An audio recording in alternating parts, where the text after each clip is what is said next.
भांजे यार फुल्की खाए मन कहता है यार। चलो यार मामा पैसा बहुत है। पैसा बहुत है का? हाँ बहुत है। चलो जितना खाए मन कहे उतना खाओ भाई।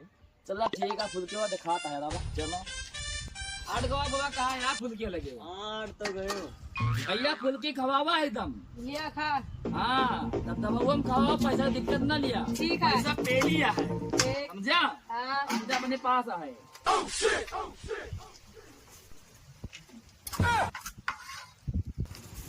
अरे भांजवा कहाँ गया भांजवा?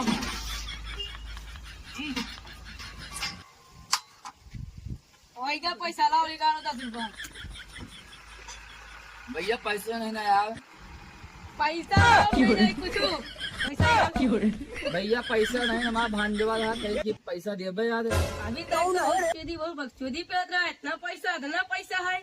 अरे भैया छोड़ दिया बताइए क्या भाग गए भांजवा नहीं पता हरामी है। चाची उठाओ मालूम चलो। अरे कुछ नहीं कहा भैया। ओए